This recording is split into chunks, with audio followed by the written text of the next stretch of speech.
Alright, so I think I got less than 10 minutes on this thing. But real quick, I'm vlogging about my chapter in education. I'm pursuing my nursing, associates in nursing.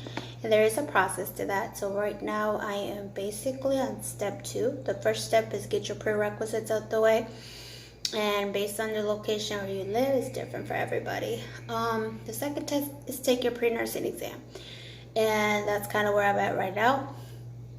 I'm studying, but I'm also made the decision. It's probably not the best one, but I'm already in, so I have to make the best of it. I'm taking my English 112, so that way it's originally part of the nursing curriculum, but I wanted to take it earlier, so I don't have to take it then, and save myself some time so I could really focus on my core nursing classes. So that was the goal, and now I'm like, ugh, because I'm studying for the pre-nursing exam and I'm taking the class. And it's summer vacation for my oldest, so you know, you learn as you go. So anyways, so yeah, that's kind of where I'm at right now, and it's not easy. I'm very like back and forth. Why am I doing this? And I'm like, I got this. So I'm just really trying to stay focused and realize that nothing good, nothing that you want really, really bad in your life is going to be easy. And I really, really want to pursue my nursing degree.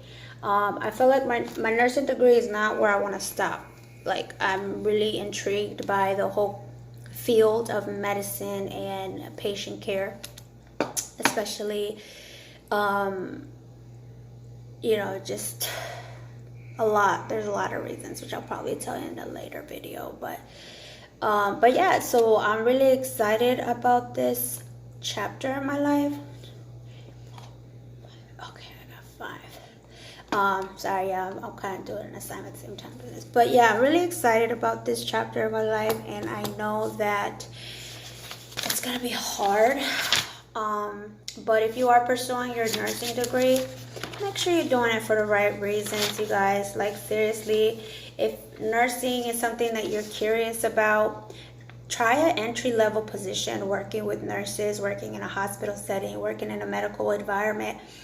You know, get your feet wet, like wet the tip of your toes first, because it's not fair for the patients and the families of the patients that you become a nurse and you don't get the experience of having a medical background first, and then you realize, oh my gosh, I hate this, and then you're dreading going to work. I mean, it's not the same thing as going to a retail store or a restaurant. You know, you feed somebody the wrong plate and they're like, oh, boo-hoo. No, you're dealing with people's lives here, you know what I'm saying? So like, if you're gonna go into the medical field, do it for the right reasons.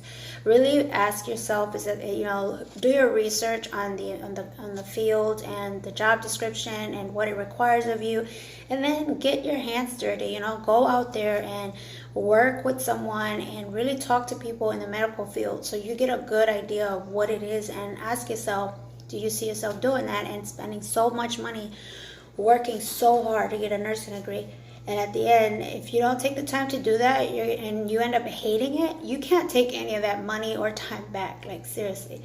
So I personally became a CNA back in 2011.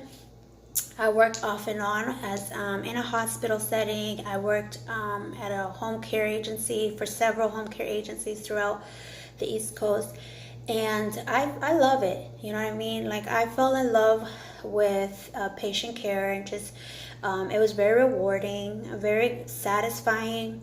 You know, I've always felt appreciated in my job. That's not always the case, you know, but for me it was.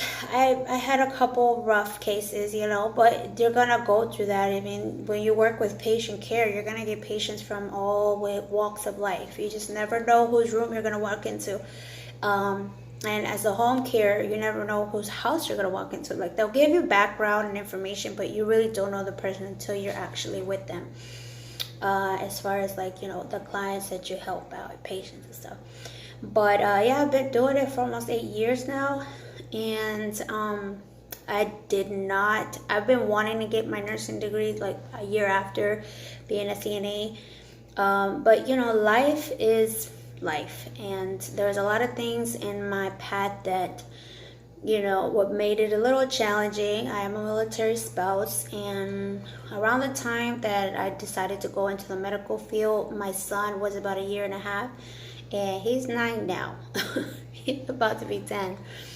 And I have a 4-year-old. So, you know, motherhood came along and took me by surprise. And I was a big mama bear. So I didn't trust a lot of people with my kids, meaning I preferred to be at home than work sometimes. And then, you know, I'd work part-time, or, you know, if I had family, that if I lived close to family, you know, I would be like, okay, I'm going to work, and, you know, they'll help me out with my kids. And I felt more at peace knowing that my family's watching them. So it was a big tug of war the last 8 years of being a CNA, with pursuing my career in the medical field and embracing motherhood at that moment, you know, because kids grow up so fast. So, but now I am here, and my kids, both of them, one is school age, the other one's about to be preschool age. So it's time for me to just focus. But now it's just,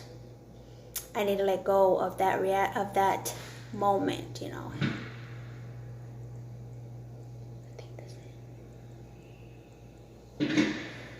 But anyways, I'm at the business center at my work. But I just wanted to take a little break and share that with you guys. I am really have to figure this out within myself. I really want this, but it's putting in the hours, putting in the long hours, the sacrifices. But the good thing is I have a good support team. My children are old enough to tell me, you can do this, mommy, you got this. My husband's very supportive, so there's no excuses but me. I'm the only one that's going to keep myself. All right, you guys. Time to get this homework done because I'm so tired.